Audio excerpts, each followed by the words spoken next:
हिंदी में यूपीएससी की तैयारी से संबंधित प्रोग्राम्स को देखने के लिए सब्सक्राइब करें स्टडी IQIAS हिंदी। जय हिंद आप सभी को भाई, मैं Vineet Tiwari faculty of CSAT आपका स्वागत करता हूं स्टडी IQIAS हिंदी पर। एक बार सभी लोग कमेंट करके बता दीजिए कैसे हैं आप सभी। और मेरी एक सुबह 8 बजे भी बैच लग रही है और उस बैच में मैं आपको प्रीवियस ईयर के क्वेश्चंस करा रहा हूं। उस बैच में भी आप लोग जरूर देखें, सारा प्रीवियस ईयर का क्वेश्चंस मैं कराता हूं। आज की क्लास में कोडिंग डिकोडिंग चली थी, ओके। और मैं आपको सबसे बड़े इन्फॉर्मेशन एक बता देता हूं कि हमारा प्रतिज्ञा प्लस बैच है, मॉर्निंग का बैच है। बहुत लोग डिमांड करते हैं सर मॉर्निंग का बैच कब आएगा कब आएगा, तो मॉर्निंग का बैच आ गया है। तो ये हिंदी में बैच है, इंग्लिश में और इंग्लिश में अवेलेबल है। हालांकि मैं हिंदी माध्यम की बात मैं पहले कर लूँ क्योंकि मैं हिंदी माध्यम वाले बैच में पढ़ाता हूँ, ओके। मैं अगर आप VT लाइव कोड का इस्तेमाल करेंगे करते समय, परचेज करते समय, तो 999 से भी कम प्राइस में, मतलब मंथली अगर आप कैलकुलेट करोगे जो फीस होगा, अगर मंथली ऑन एवरेज निकालोगे तो 999 से भी कम पैसा लगेगा उसमें, ठीक है। और VT लाइव कोड के साथ इस्तेमाल करेंगे तो इससे भी कम पैसे में आप इनरोल कर लेंगे। अच्छा, बैच प्रारंभ हो रहा है 19 सितंबर से, ये बैच स्टार्ट हो रहा है, ओके। और अगर आप VT लाइव कोड का इस्तेमाल करेंगे तो CSET आपको इसी में मिलेगा, SIP और M और मेंस रेजिडेंशियल प्रोग्राम, ठीक है, ये भी मिल जाएगा आपको, ओके। अगर आप प्रीलिम्स क्वालिफाई करते हैं तो मेंस रेजिडेंशियल प्रोग्राम भी मिलेगा आपको। और आपको ये बैच पूरा का पूरा फ्री में अब मिल सकता है। आपको जितना भी पैसा लगा होगा वो पूरा का पूरा वापस हो जाएगा, पूरी फीस वापस हो जाएगी।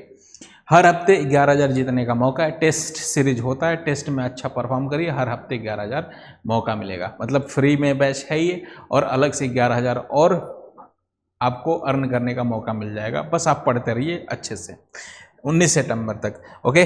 VT लाइव कोड के इस्तेमाल करने के बाद फिर उसके बाद से मैं आपको बता दूं, अगर मेरे आप सेपरेट CSET के बैच में ज्वाइन करना चाहते हैं तो वो भी हमारा इसका लिंक डिस्क्रिप्शन बॉक्स में मिल जाएगा, या एप्लीकेशन पे आप जाएंगे तो वहाँ पे मिल जाएगा सेपरेट CSET का बैच। अगर आप ऑलरेडी P2I बैच में इनरोल हैं तो अब उसमें आपको क्या, सेपरेट CSET के बैच में बहुत सारे फायदे मिलते हैं आपको। सारे चैप्टर्स बड़े अच्छे से होते हैं, बेहतरीन तरीके से, कुछ भी नहीं छोड़ा जाता, 1 by 1। उसके previous year questions looks like as PYQ question, previous year के जैसे क्वेश्चंस। फिर उसके बाद से मैं उसमें आपको कराता हूँ डाउट सेशन, डाउट ग्रुप बना देता हूँ। पर्सनली आप डाउट भी पूछ सकते हैं। CSET के लिए मेंटरशिप आप ले सकते हैं। जो भी मतलब आपको कोई भी दिक्कत होगी XYZ, मैं हूँ यहीं पे, ओके। आप अगर इसके बाद भी अगर आप कुछ प्रॉब्लम होगी, कोई कन्फ्यूजन होगा, तो आप vineet.tiwari@studiiq.com पे मेल कर दीजिए, ओके। और विनीत तिवारी मैस, ये मेरा टेलीग्राम चैनल है, इसे ज्वाइन कर लीजिए। आज क्लास लंबी नहीं होगी क्योंकि आज रिकॉर्डेड क्लास है, ओके। और किसी रीजन की वजह से आपका नुकसान ना हो, वैसे आज ऑफ तो होना चाहिए था, लेकिन मैंने रिकॉर्डेड क्लास आपके लिए डाल दिया कि आपका नुकसान ना हो। तो आज की क्लास में टाइम एंड डिस्टेंस करा रहा था, उसी के कुछ क्वेश्चंस आज सॉल्व कराता हूँ, ओके। तो फिलहाल बनते हैं और कुछ क्वेश्चंस कराता हूँ, फिर उसके बाद आगे बढ़ते हैं। ये होमवर्क का क्वेश्चन था, इसी को होमवर्क में करना था। आपको कमेंट बॉक्स में बहुत लोग बताएं आंसर इसका। देखिए, कह रहा है कि एक व्यक्ति 5 किलोमीटर प्रति आवर्स की गति से चलते हुए एक पुल को 15 मिनट में पार करता है। बताइए पुल की लंबाई क्या होगी। तो मैंने आपको बताया था कि speed equal to distance upon time ये होता है, ओके। इसमें 2 डेटा दिया होता है और तीसरा आपसे पूछा जाता है, ओके। इसमें क्या है, स्पीड है, स्पीड दे रखा है। स्पीड कितना दे रखा है मेरे भाई, तो 5 किलोमीटर पर आवर दे रखा है, ओके। टाइम भी दे रखा है, टाइम कितना दे रखा है, तो टाइम आपको 15 मिनट दे रखा है।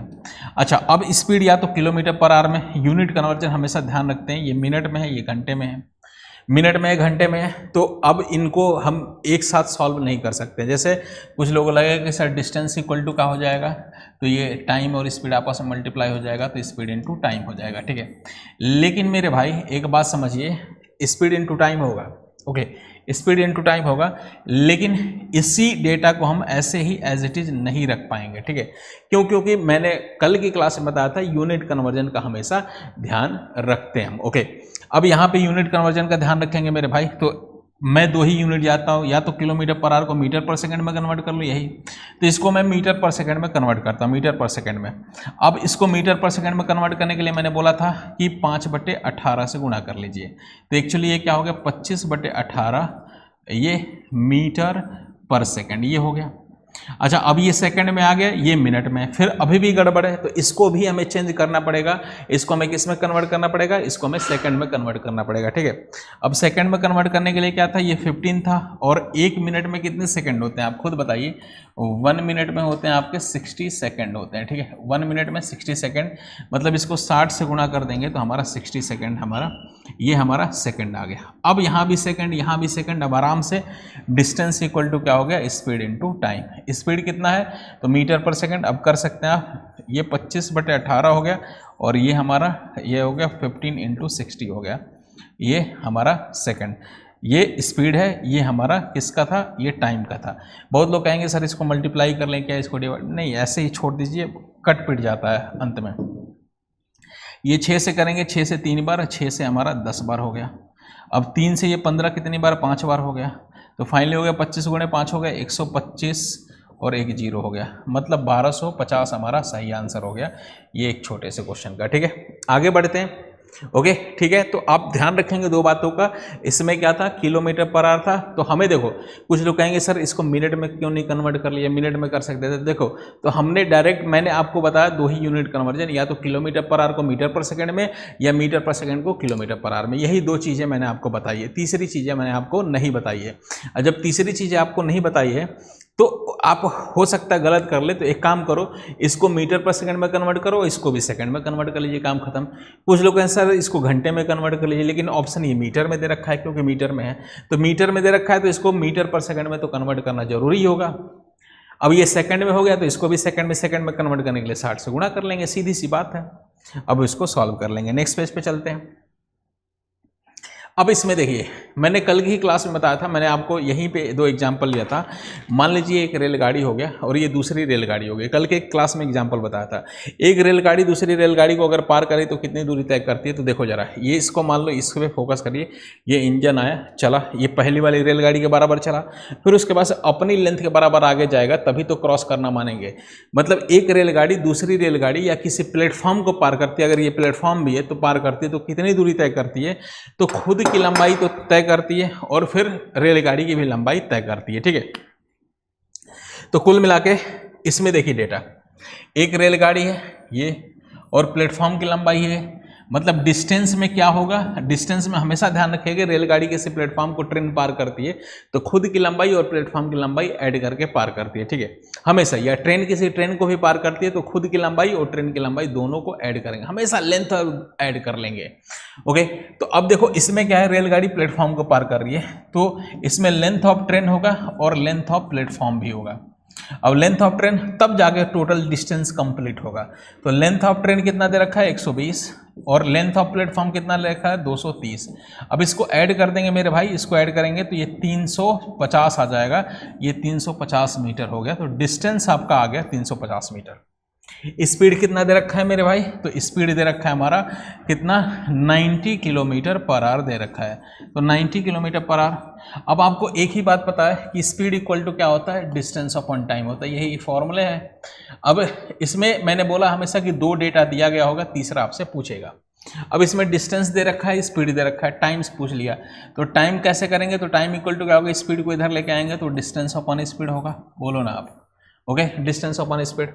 तो यहाँ से टाइम कितना आ गया, तो टाइम की वैल्यू कितनी आ गई, तो डिस्टेंस कितनी थी 350, और स्पीड कितना था। अच्छा, अब स्पीड देखो ये बेईमानी हो जाएगी, बहुत लोग सोचेंगे कि डायरेक्ट यहाँ 90 रख लेंगे सॉल्व कर लेंगे, नहीं, ये मीटर में, ये किलोमीटर में, यहाँ पे मामला हो जाएगा गड़बड़, ओके। तो इसको हमें क्या करना पड़ेगा, इसको भी मीटर पर सेकंड में कन्वर्ट करना पड़ेगा, और मीटर पर सेकंड को किलोमीटर में कन्वर्ट करने के लिए एक ही तरीका है, 5/18 से गुणा करो। तो ये पिछली क्लास में मैंने कराया था। तो 18 से ये 5 बार हो गया, 5 × 5 25 हो गया, मतलब इसी को 90 किलोमीटर पर आवर को 25 मीटर पर सेकंड में कह सकता हूँ, ठीक है। अब हमारा 90 नहीं लेंगे, ये मीटर था, ये भी हो गया 25 मीटर पर सेकंड, मतलब मीटर मीटर है, अच्छी बात है, ये आपस में मीटर मीटर कैंसिल हो गया, तो 25 से ये कैंसिल करेंगे कितना हो गया, तो 25 से हमारा कितनी बार होगा, 25 से हमारा 12 बार, तो 300 हो गया, 14 बार होगा, ठीक है, 14 बार हो गया। तो ये 14 सेकंड हमारा आंसर आ गया, 14 सेकंड ये सही है, ओके। ये पता नहीं क्या है,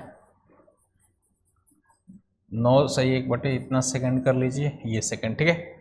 ओके, तो 14 सेकंड हमारा सही आंसर है।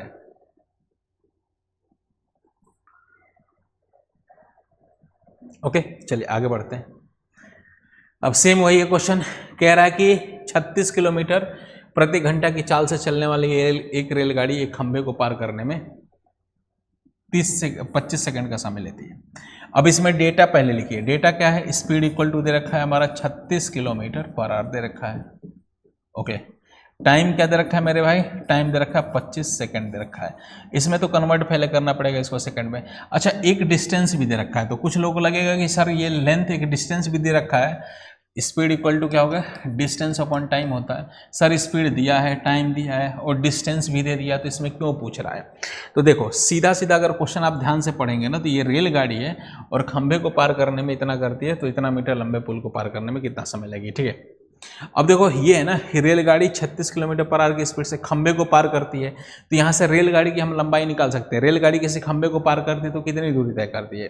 तो खुद की लंबाई पार करती है। मैंने बताया था ना एग्जाम्पल से कल की क्लास में, रेलगाड़ी खुद एक खंबे को पार करेगी, इसका मतलब खुद की लंबाई को वो पार करेगी, ठीक है। इसका मतलब यहाँ से length of train, length distance मतलब वही होगा, लेंथ ऑफ ट्रेन हो गया, लेंथ ऑफ ट्रेन हम निकाल सकते हैं, ठीक है, लेंथ ऑफ ट्रेन। अब लेंथ ऑफ ट्रेन कैसे निकालेंगे? तो वही speed equal to distance upon time, तो डिस्टेंस इक्वल टू हो गया स्पीड इनटू टाइम। ये क्वेश्चन दो टाइप में दिया है, एक तो यहाँ से यहाँ तक हो गया, लेंथ ऑफ ट्रेन निकालेंगे यहाँ से यहाँ तक यूज करके, फिर उसके बाद से अगले फेज में करेंगे कि 350 मीटर लंबे पुल को पार करने में कितना समय लगेगी, वो अगले फेज में। अब लेंथ ऑफ ट्रेन कितना आ गया, इसको मीटर पर सेकंड में कन्वर्ट करिए, तो 36 गुणे क्या हो गया 5/18, ये 18 दूना ये हो गया हमारा, इसको हम लिख सकते हैं 10, 5 गुणे 2 10 मीटर पर सेकंड लिख सकते हैं, ठीक है। तो लेंथ ऑफ ट्रेन कितना हो गया? डिस्टेंस इक्वल टू क्या हो गया? स्पीड इंटू टाइम हो गया। स्पीड हमारा था स्पीड इंटू टाइम, स्पीड था हमारा 10 और टाइम था हमारा 25, 10 गुणे 25 किया 250 आ गया, 250 मीटर। इसका मतलब अब 250 मीटर लंबी ट्रेन हो गई। अब क्वेश्चन क्या बन गया कि 250 मीटर लंबी ट्रेन, ओके, 350 मीटर लंबे पुल को पार करने में कितना समय लेगी, स्पीड दे रखा है। अब दूसरा फेज का क्वेश्चन क्या हो गया? देखो, 250 मीटर लंबी ट्रेन 350 मीटर लंबे पुल को पार करने में कितना समय लेगी, ये हमारा क्वेश्चन हो गया, ओके।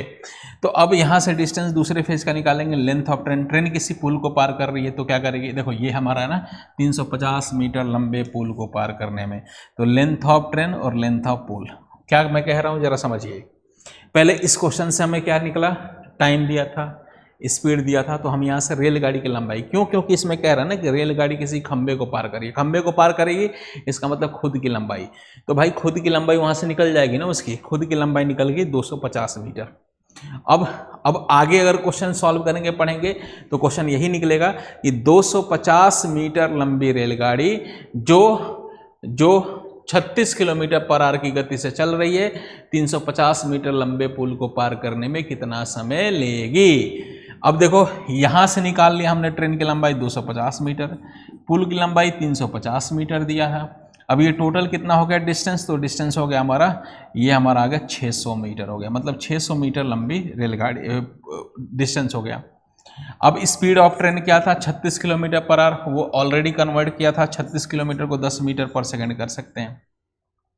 अब कितना समय लेगी? तो टाइम इक्वल टू क्या हो गया यहीं से स्पीड, डिस्टेंस अपॉन स्पीड हो गया। अब डिस्टेंस कितना था? तो डिस्टेंस हमारा, टाइम इक्वल टू क्या हो गया? Distance upon speed. डिस्टेंस हमारा कितना था? 600 और स्पीड हमारा 10, 10 से डिवाइड कर देंगे, हमारा 60 सेकेंड आंसर आ गया। तो 60 सेकेंड सही आंसर है, ठीक है। ये छोटा ही क्वेश्चन था, ये छोटे छोटे क्वेश्चन करेंगे तो ज़्यादा आपके लिए बेनिफिशियल होगा, ठीक है। आगे बढ़ें, ओके। चलिए एक और लिखता हूँ मैं, इसको अभी रहने दीजिए, इसको मैं कराऊंगा। हाँ, अब इस क्वेश्चन को करते हैं, इस क्वेश्चन को एक बार देखिए, पढ़िए, फिर इसको करते हैं।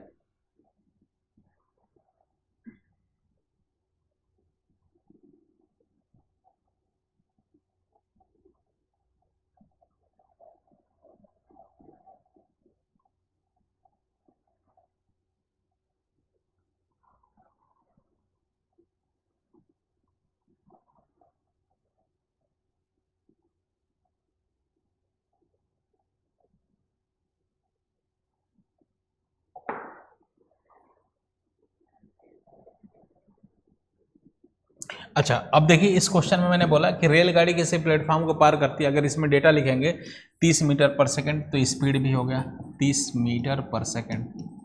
टाइम भी देखेंगे तो टाइम भी दे रखा है 30 सेकंड दे रखा है। ओके, और डिस्टेंस भी कुछ लोग देखेंगे तो ये डिस्टेंस भी दे रखा है सर, डिस्टेंस भी 600 मीटर दे रखा है। अब कहेंगे कि इसमें कैसे निकालेंगे, हम क्या निकालेंगे? तो देखो एक्चुअली क्या है कि इसमें कह रहा ना कि रेलगाड़ी किसी प्लेटफॉर्म को पार कर रही है, तो रेलगाड़ी अगर किसी प्लेटफॉर्म को पार करेगी तो दोनों की लंबाई ऐड होगी, जिसमें एक की ही लंबाई दे रखी है दूसरे की नहीं दे रखी है। ठीक है, समझ पा रहे हो आप? मतलब ये इनकम्प्लीट लंबाई तो है लेकिन इसमें 600 है, 600 बस ये प्लेटफॉर्म की है, वो रेलगाड़ी की लंबाई पूछा है हमसे। ओके, तो कुल मिला के अगर इस स्पीड से 30 सेकंड में पार करेंगे तो डिस्टेंस कितना कवर होगा? रेलगाड़ी क्या कह रहा है, रेलगाड़ी किसी प्लेटफॉर्म को पार करती है तो खुद की दूरी पार करती है। मान लो 30 मीटर पर सेकंड की स्पीड से कह रहा है कि 30 सेकंड में प्लेटफॉर्म को पार कर ले रही है, तो अब टोटल कितनी दूरी तय करेगी? खुद सोचिए, 30 की स्पीड से आएगी, 30 सेकंड चलेगी तो पूरा प्लेटफॉर्म ही पार हो जाएगा। इसका मतलब पूरा प्लेटफॉर्म पार करने की कंडीशन में वो कितना चलती है? तो वो चलती है हमारा अपनी लंबाई और प्लेटफॉर्म की लंबाई दोनों ऐड हो जाता है। ठीक है, यही तो है। तो अब इसमें क्या हो जाएगा? तो अब अगर डिस्टेंस की बात करेंगे मेरे भाई, तो डिस्टेंस कितना आ गया? तो खुद की लंबाई और प्लेटफॉर्म की लंबाई। अच्छा, स्पीड इक्वल टू क्या हो गया? Distance upon time. तो यहाँ से डिस्टेंस इक्वल टू क्या हो गया? Speed into time. ओके, तो स्पीड इंटू टाइम। अब यहाँ यूनिट कन्वर्जन का कोई मतलब नहीं है क्योंकि सेकंड है मतलब यूनिट पहले से कन्वर्ट करके दिया है, कोई भी 5/18 या 18/5 से गुणा करने की जरूरत नहीं है। ये सेकंड है पहले से सेम है तो कोई दिक्कत नहीं है। अब स्पीड 30 हो गया, 30 मतलब ये आ गया हमारा 900 मीटर। अच्छा, एक बात बताइए, मतलब 30 की स्पीड से 30 सेकंड में 900 मीटर चलेगी रेलगाड़ी, 900 मीटर, और यही कह रहा है कि 30 की स्पीड से 30 सेकंड में वो प्लेटफॉर्म को पार कर ले रही है। इसका मतलब इस 900 में क्या क्या होगा? ट्रेन खुद को भी पार की होगी और प्लेटफॉर्म को भी। मतलब इस 900 में भाई मेरे भाई किसका किसका लेंथ होगा? तो इसमें होगा 900 में length of train plus length of platform होगा कि नहीं? और ये 900 में होगा। क्यों? क्योंकि 30 की स्पीड से 30 सेकंड में पूरे प्लेटफॉर्म ही पार कर गए। इसका मतलब प्लेटफॉर्म पार करने की कंडीशन में खुद की लंबाई और प्लेटफॉर्म की लंबाई दोनों ऐड करते हैं। ओके, तो मतलब 900 में ये दोनों होगा, जिसमें ट्रेन की लंबाई, रेलगाड़ी है, प्लेटफॉर्म कितना है? तो 600 है, तो 600 मीटर प्लेटफॉर्म हो गया। Length of train equal to किसके बराबर? 900 के बराबर। तो लेंथ ऑफ ट्रेन किसके बराबर हो गया? 900 में से 600 उधर लेके जाएंगे तो 900 में से मेरे भाई 600 घटा देंगे तो ये हमारा आ जाएगा 300 मीटर। ठीक है, तो 300 मीटर का ये प्लेटफॉर्म हो गया। आई बात समझ में? बोलो ना। तो 300 मीटर की रेलगाड़ी की लंबाई आ गई। ओके, तो चलिए आज के लिए इतना ही। कुछ ज़रूरी काम की वजह से आज की क्लास इतनी ही रखने देते हैं, और किसी ये समझ लीजिए दुखद एक घटना थी, उसी कारण मैं आज क्लास में रिकॉर्डिंग करनी पड़ी, और मैं आपको बता भी दे रहा हूँ इतनी ही क्लास हुई। कल की क्लास में या अगले एक दिन में जब भी क्लास कंटिन्यू होगी उसमें एकदम भरपूर क्लास चलेगी, बहुत अच्छे से चलेगी। ठीक है, अभी के लिए इतना ही। जय हिंद, जय भारत। और टेलीग्राम चैनल है विनीत तिवारी में, इसे ज्वाइन कर लीजिए। ठीक है, हिंदी में यूपीएससी की तैयारी से संबंधित प्रोग्राम्स को देखने के लिए सब्सक्राइब करें स्टडी IQ IAS हिंदी।